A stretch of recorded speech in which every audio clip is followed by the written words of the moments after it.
In sports, the scoreboard doesn't tell the full story, but Netflix does. Stories about dads who happen to be world-class quarterbacks and a battle for the heart, soul, and direction of the multi-billion-dollar business of F1. Whether you're a diehard fan or you're brand new, Netflix has the stories for every type of fan. You can watch these incredible sports stories like Quarterback, F1 Drive to Survive, Untold, and many more now on Netflix.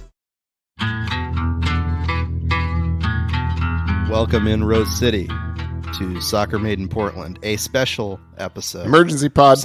Woo, woo, Emergency woo, pod. woo. Got the sound. Yeah, good job. We don't have the sound effect to add in this morning. Low budget. Low budget, low time for editing. We appreciate, and Chris will give him a shout out as well. But we appreciate our pal Sean Mager editing this podcast this morning on short notice, as he's going to head to Eugene today for the Oregon football game. But in the world of football, the Portland Timbers made an announcement, or rather, they leaked. Spoke to the media. Somebody spoke to the media. We'll leave it up to the imagination who that was. About the hiring of Phil Neville as the next head coach of the Portland Timbers, which if you look at the reaction of fans on the internet, which, as we know, is not necessarily a reflection of reality, but in the case of the Portland fan base is a pretty clear reflection of what the most passionate fans believe. The reaction has been severely negative, to the point that not only are fans concerned about the issues of sexism when it comes to Phil Neville and the tweets that he posted several years ago, which he later apologized for, but in addition, his in their view, lack of success on the field, and something that has gained a lot of reaction, not only online but just in the soccer community in general, to the point where the Timbers Army came out and made a statement asking the Timbers to reconsider the forthcoming decision, which of course is not yet final, but we're of course speaking on it because it looks to be finalized in the coming days. The Timbers Army asked them to reconsider and to essentially look at the other candidates that they had in contention and sort of reevaluate, with the intention, of course, that they don't want Phil Neville to be the head coach. And that is significant for a supporters group, and one of the most prominent and outspoken supporters groups in MLS to sort of come out and make a statement like that. But there's a lot of frustration and a lot of anger in the soccer community over this decision. What happens in the future, whether Neville does end up getting the job, which appears likely, and what he does with that job and how he responds to these sort of questions remain to be seen. They're expected to introduce him early next week, so we will keep an eye on that. Chris, just keeping sort of your finger on the pulse of the fan base, and looking at this from an objective viewpoint, what is sort of your impression of this decision, keeping in mind, of course, that this is a family show. It is a family show. First, I also want to start by adding in my thanks to Sean, doing double duty in service of sports journalism today on a Saturday. It happens a lot in this line of work, but huge thanks to Sean for doing this. The reason, by the way, we are recording this emergency pod on a Saturday morning, it is not yet light out, is because we got other stuff that we got to talk about, right? I mean, we've got the Thorns in the semifinal on Sunday. If they advance, we're going to have, I don't know, like a cup final next week. And we just really didn't want to be having to trample all over the Thorns content next week, which will be richly deserved and manifestly important with Phil Neville content. So we're recording an emergency pod on a Saturday morning for your listening pleasure. Sean really made that happen. It wasn't sure that we were going to be able to get somebody to edit, which goodness knows we absolutely need. And so it's absolutely critical no raw footage recordings being sent out there. And so huge thanks to Sean for making that happen. As part of that, and out of consideration for Sean in making his life just a little bit easier here on this Saturday, I have to break my promise. I promised a few weeks ago, back when the idea of Phil Neville being hired by the Timbers was a mere glimmer in our eye, that if the Timbers hired Neville, that there would be a non-family soccer made in Portland. It is with deep regret that and frankly, I made this promise when I was kind of like, there's no way this is actually going to happen. Like, for all the reasons that we will discuss, there's no way this is actually going to happen. The Timbers aren't going to hire Phil Neville. So yeah, like our friend Bill Oram, who said he would eat his shirt if a WNBA team did not come to Portland. I now am in the uncomfortable position of I'm assuming Bill's not going to eat a shirt. If Bill eats a shirt, then great. Also, though, I'm kind of concerned for him. I would hope that for Bill's sake, it's sort of a small square of cloth that maybe he applies some form of sauce to. I don't know what his plans are. I'm smoking a brisket today. Maybe I can help him out. Yeah. Smoke a shirt for him. Try to get some flavor in there. But little dry rub. Yeah. But Bill and I find ourselves in similar shoes. So I apologize to everybody who has turned in today for the swears. They will not be directly present. You might have to use your imagination, but if you use your imagination, you might be able to insert a few here and there to spice things up if you so desire. But if you want to keep the family involved, gather around the radio, kiddos. So thoughts on the hire, Chris? Oh, that's what we're here to talk about. Yeah. I've been vamping. Let's talk about anything else. Anybody want to talk about smoking a brisket? Nobody? Okay. What's your spice blend? What are we working I'm a traditionalist. I come from the Aaron Franklin school of barbecue, by which I mean I read his book. And the best I've found, and the best technique that I like, is about 48% salt, about 48% pepper, and then just a little bit of dried garlic granules. Liberally applied. I really want to let the meat and the smoke and the moisture that comes out of the meat do the work in creating the bark. I don't want to add a whole bunch of other stuff. So yeah, I'm a little bit of a traditionalist, and it's served me well. I think I'm hopeful for today.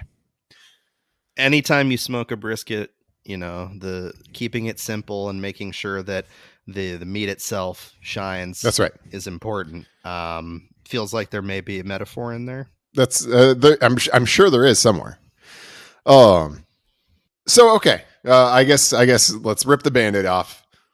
The Timbers are set to hire Phil Neville. I'll start with the soccer stuff. His resume, he's managed meaningfully 2 teams. He managed the English women's national team from 2019 to 2021. In that period, probably the high point was they got to the World Cup semifinal in 2019, lost to the United States in the semifinal. Probably the high point of his time at the helm of the Lionesses. That high point receded pretty quickly as we got into, admittedly, a weird pandemic year. But throughout the rest of 2019 into 2020, the Lionesses' form dipped pretty significantly, to the point where it was barely just a year after the World Cup, the English FA kind of came out and said, yeah, Neville's contract is up next year and we're not going to bring him back. He vamped for about 6 months before sort of ghosting to go to Inter Miami. It was frankly kind of the beginning of a golden generation for England. The England's track record since then has been phenomenal. The next year after he left, they won the Euro. It came home. That is not something that's been done on the men's side in a very long time. and it came home. The women brought it home. And the no longer led by Phil Neville women brought it home. And then, of course, they went to the World Cup final this year, whatever year it is, in 2023, they went to the World Cup final, losing famously and now infamously to Spain. So I think it's fair. I mean, there were some high points in Neville's tenure, but the trajectory was not good. They were worse when he left than they were when he got there and in the early stages. And that's not great. I mean, sometimes that happens, right? You could say that about Gio Savarese too, but there was a much longer arc. There were many more high points in Portland that he had before things kind of petered out. And so I think that's a little bit of a different story. This was a pretty short and I think pretty disappointing arc for the FA. He then goes to Inter Miami.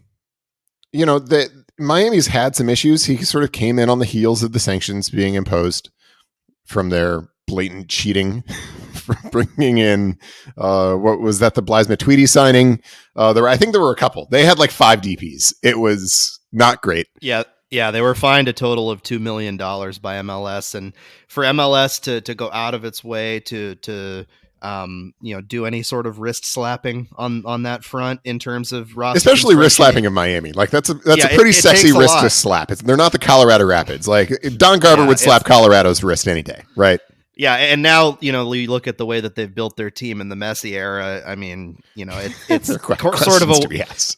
sort of a wink situation in its own right. But I mean, yeah, for them to have taken that step was a significant one, and so then Neville took over at that point. Yep, and so he came in on the heels of these sanctions, but it was still a pretty high priced roster that he took over. I mean, Gonzalo Higuain was there. They've had a number of guys who have sort of been inconsistent in form, but who are really well reputed players. First year they were poor. They missed the playoffs in Neville's first year. The second year they did make the playoffs. They finished 6th in the East. Higuain kind of had his a little bit of a renaissance, brief, but it was there. Gregoire was good. And they had a number. They had a number of good contributors. And they were solid. They got bounced in the first round. They got absolutely gobsmacked by NYCFC in the first round. And so it was sort of a quick and unmemorable trip to the playoffs. But they nonetheless qualified. And then 2023. When Neville was dismissed at the beginning of June, I think they were like 15 games in, if my memory is right. I could take notes and write these things down before the podcast, but as longtime listeners will know, that's in my mental notes. Whether the accuracy of those mental notes is in some dispute, but in my mental notes, they were about 15 games in, and they were on about a point per game. They were dead last in the Eastern Conference when he was dismissed. And look, they had some injuries. The roster wasn't in perfect shape. But I think everybody would agree they shouldn't have been dead last. And I think the first people who would agree with that are Inter Miami because they fired him. And of course, there were lots of things that then happened at Inter Miami. They have been covered quite thoroughly in other places.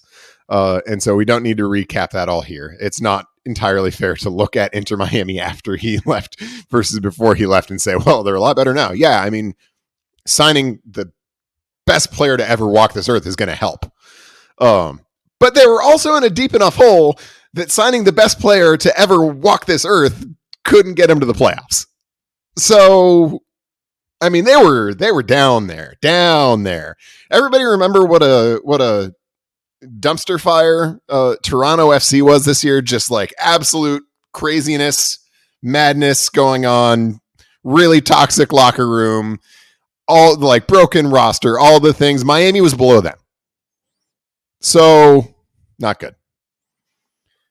I think it's fair to say, I mean, look, folks kind of make their arguments based on coaches' resumes all the time. It's not an impressive one that Phil Neville's got. It's I think charitably, and I might lean into charitably, I think you would say the results have been mediocre. If you wanted to characterize it as poor, I wouldn't fight you. I think that's reasonable. And so I again feel like I'm vamping, right? Because there's other stuff to talk about. But so, I mean, that's kind of the baseline that you come in at. That this isn't a guy who, when he shows up, when his resume lands on your desk, you're like, oh, gotta hire him. No doubt. He doesn't have that kind of resume. Right. And that's sort of where he's at in terms of past performance. And it's pretty clear. I mean, and pretty, obvious to folks that look at it from an objective standpoint that, he hasn't quite had that success maybe that you would want to tout if you're making this hire, and that other coaches who are in contention have had, particularly at the MLS level. There is also the factor of him being someone that is very clearly a well-connected individual in MLS that, is a big name, undoubtedly, probably the biggest name period of the people that were the candidates. And sort of through that has this strong support among talking heads and people who are in the MLS sphere that sort of look at it, from a potential perspective. And they say, look, like in the right situation with the right staff, with the right roster, Neville is someone who could have a lot of success on the field as a coach. And I think that's, I think that's possible for a lot of people in MLS. That's right. But, somebody like Neville, whose name carries that weight and sort of has those connections and has the experience he has as a player.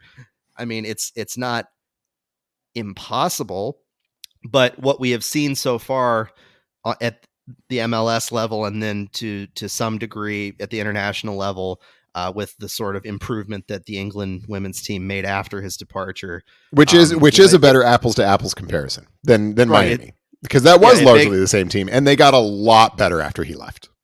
Yeah, it begs the question, like, is he going to be able to find the success that he has yet to sort of find as a coach? Every coach's career is sort of you coach somewhere until you get fired or you step down, quote unquote. That's the nature of the business. But it's sort of a matter of what you do in that period that means a great deal more. And there are other considerations here, as you said. There certainly are other considerations here. There are other things that are frankly more front of mind for people in the city of Portland right now, particularly given everything that has gone on with this organization in the last couple of years. And I'm gonna let you take it from there. So, in many ways, what we've talked about to date, though, is kind of the baseline, right? I agree with you. There have been a lot of folks who have said, I think, Phil Neville in the right situation can really be a successful manager. That's an exercise in faith over experience. Maybe those folks are right. Maybe there is something there that hasn't come out yet, but we haven't seen it yet. And we have, a not insignificant track record. Of the 4 or 5 names that we've seen the Timbers connected to, frankly, I would put Neville's just objective resume, 4th or 5th. It's not great. He just doesn't have a track record of success. And so that's sort of the baseline that I come into the other considerations point with, which is, this isn't a must hire. And the other considerations are very significant. I think you laid sort of the just the facts out well in your story on OregonLive.com. But the primary source of concern comes from a sort of series of tweets that Neville made largely in the 2011-2012 period. So 11, 12 years ago, right? That's only fair to point out and to consider, that are deeply, ridiculously misogynistic. They're very bad tweets. Even if you like the hiring of Phil Neville, don't defend the tweets. Yes, they're jokes. Extremely extremely poor taste and poor judgment jokes. Like, and that's just it. Like, there's no defending them. A couple of them, frankly, crossed the line where I didn't even want to retweet them because I didn't want to put that kind of material into the universe, like to perpetuate that kind of garbage. And that's what they are. They're garbage. And so I think there are a couple questions here, and there are a couple points of view on them, both of which, frankly, I find reasonable. One point of view is that these are very, very bad things to say. That he said, look, in his mid-30s, this isn't a situation where it was a matter of youthful indiscretion with a not fully formed frontal lobe, tweets at the age of 17 kind of thing. He was like in his mid-30s. He had been a public figure at the time that he made these tweets for a decade and a half. If he didn't understand the weight that his public comments could carry, I don't know what to tell you. And if he didn't understand that there could be consequences for public comments at that point, I don't know what to tell you. And so, on one hand, I think some folks would say, look, what somebody says at the age of 34, 35 in this kind of forum is much more reflective of their character and judgment even later in life, even 11 or 12 years later, than what somebody might say at 16 or 17 or 18. And I look at those comments, albeit decade-old comments, at the age of 34 or 35, after a decade and a half of public life, and I say, boy, I don't think that guy has the character or the judgment to be the coach of the club that I support and love. And frankly, I don't think that perspective is unreasonable. I think people of good faith can say that, even notwithstanding Neville's subsequent apologies, and he has apologized for them. He has said, I think the quote was, they were wrong at the time, they're wrong now. I agree. And even notwithstanding those apologies, I think a person of good faith and good reason and good sense could look at those and say, that's not the kind of person whom I want to entrust important decisions in the club that I love with. And I don't think that's unreasonable. I think somebody of good faith and good character and good sense could also say, look, people make mistakes. People have stunted perspectives, even sometimes later in life than they should. And they still have the ability to grow and to learn and they should have the ability to move on from those things. And these are old tweets. He has subsequently apologized. It's not like there has been a string of revelations from the last decade that reinforce that this is reflective of his current character. And I think people of good reason could say, look, I'm going to give him the benefit of the doubt. I'm going to, sort of give him the second chance. And I don't think those things are disqualifying in terms of how I assess his character and judgment today to be entrusted to be a leader of the Timbers. And I think that's a perfectly reasonable perspective too. Frankly, if you were to ask me which side of that debate I would come down on, I kind of feel like at him and Haw. Like I'm not going to go stand on a mountaintop here today and say Phil Neville should never ever coach any soccer team ever again. I don't feel that strongly about that. I'm kind of ambivalent in the true sense of the word between those two perspectives.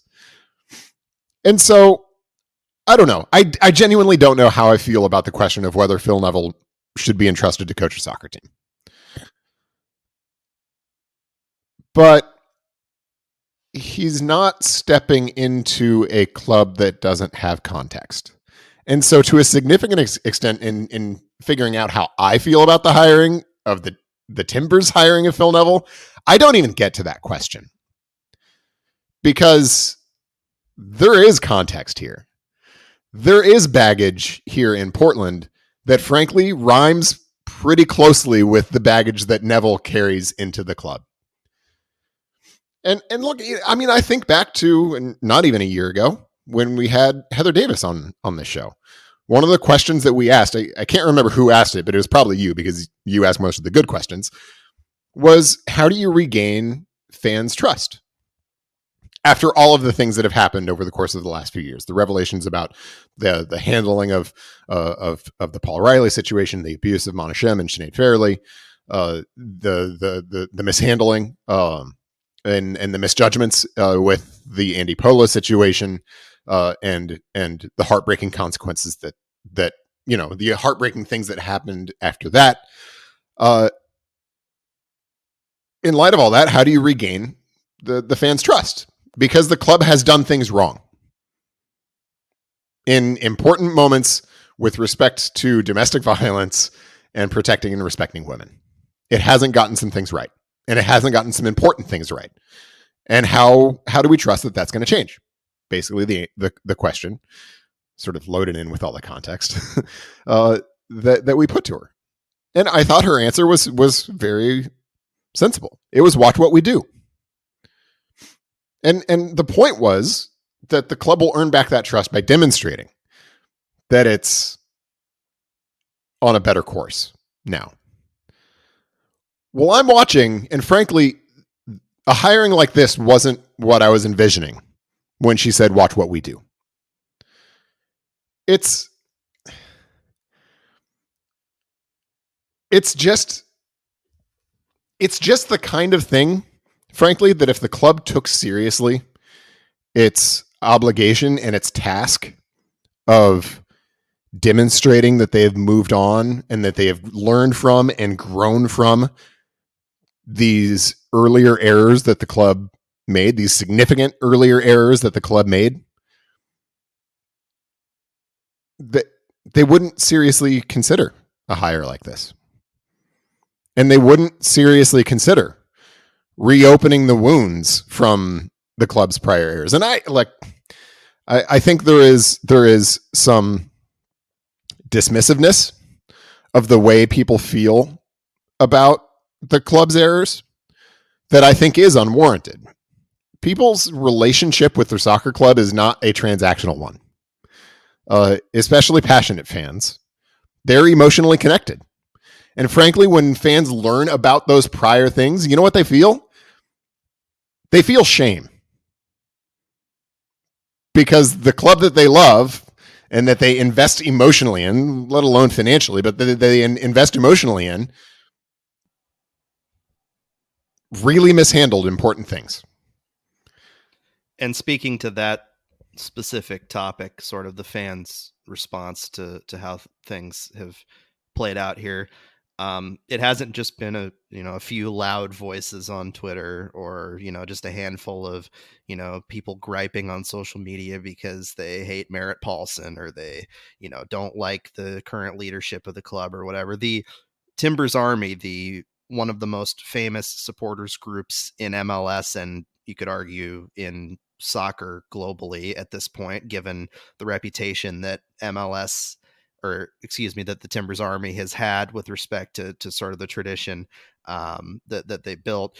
The TA came out and said that they want the team to reconsider this forthcoming decision, that they don't think Phil Neville should be the hire. And that's a significant step, and I don't think one that should be discounted by anyone in this situation, that the supporters group that has essentially built this culture around this team over the last decade and a half is coming out and making this type of statement. Now, whether that statement sort of leads into potential action if Neville is hired, if there is some form of protest or if there is a bridge to be mended with Neville if he ends up being the hire, that remains to be seen. But the statement is unequivocal. It says that the Portland Timbers are currently rebuilding a team on the pitch in addition to their ongoing efforts to rebuild trust with their fans and the community. And the Timbers Army expressed disappointment. They They are concerned about the sexist public statements that they believe run counter to the ethos as a club, city, and supporters group. And I think this is a moment where the club has an opportunity to bridge that gap.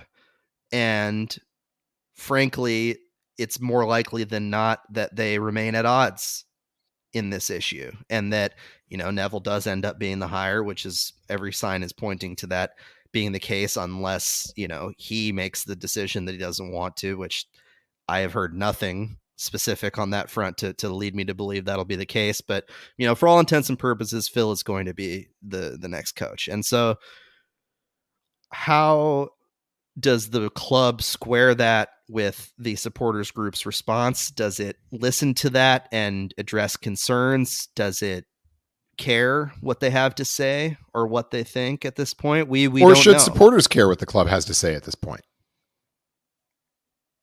I mean, that's kind of it. Like, if your answer to how are you going to rebuild that trust is watch what we do,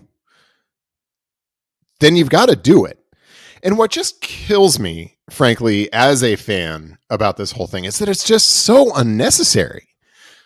And I mean, you didn't have to hire Phil Neville. Like, there were other coaches who, frankly, just purely on the soccer merits of the fact, would have been easier to justify than Phil Neville, who we know are available, who we've heard are connected to the Timbers. Frankly, there's one in-house. I think you could justify Miles Joseph just on the merits easier than you could justify Phil Neville.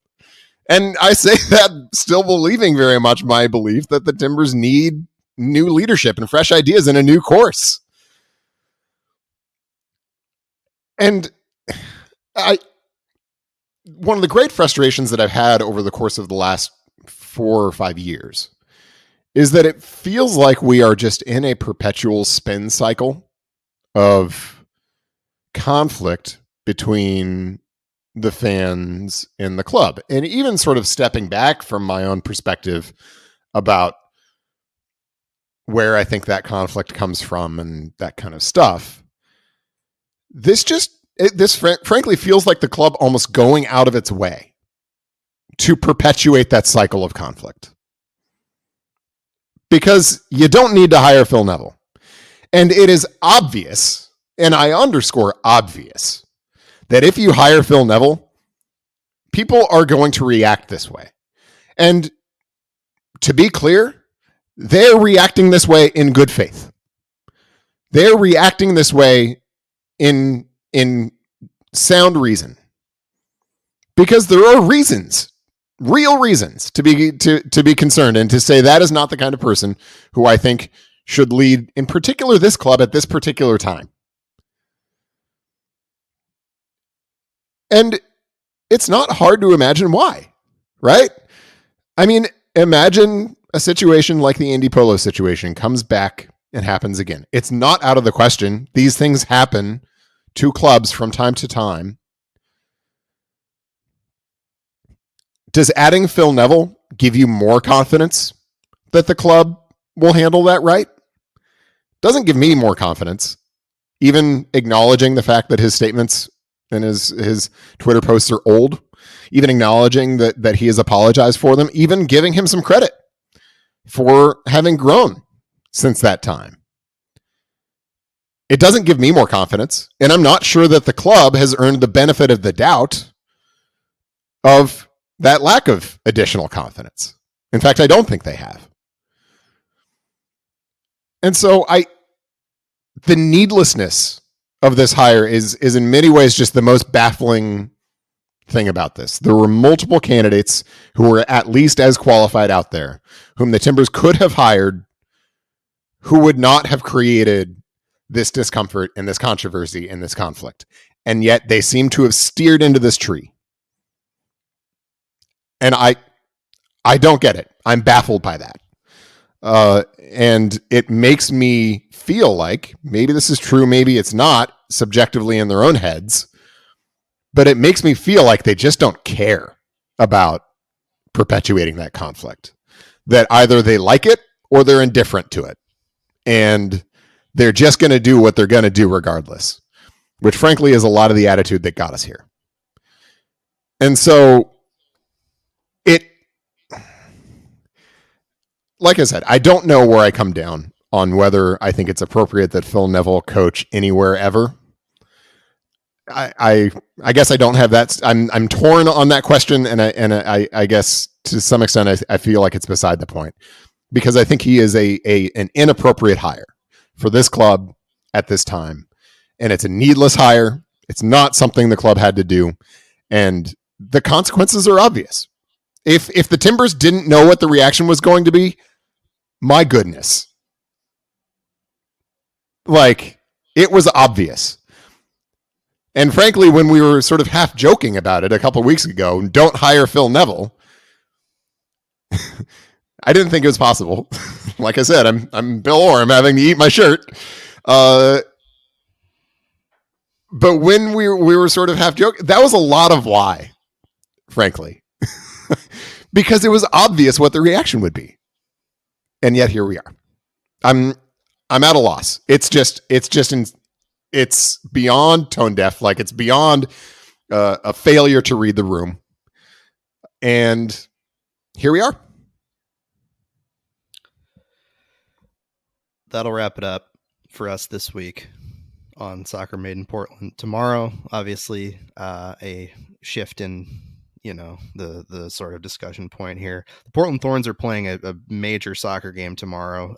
We're recording this podcast on Saturday morning. The Thorns play tomorrow. That's Sunday the 5th at 4 p.m. Against Gotham. NWSL semifinal. Thorns win. They're on to San Diego to play for another championship.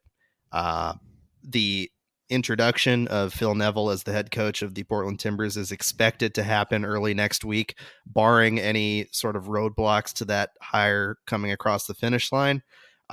We, of course, will keep our eye on everything related to that situation and everything else PTFC over the next couple of weeks and into the off season. So, thanks for joining us this week. Thanks for listening. Thanks for putting up with the G-rated analysis from Chris Rifer, even if the people out there craved the swearing. They wanted to hear all of the words. I'll leave those to your imagination. You could probably fill in one or two more. Yes. So if you were seeking the swears, you didn't find them today, but that's okay. Follow us on Twitter at SoccerMaidenPDX, at Chris Rifer, at Ryan T. Clarke. And thanks again, Sean. And thanks again, Sean, for editing this podcast this morning before he heads off to Eugene. We'll catch you next week. Thanks for joining us.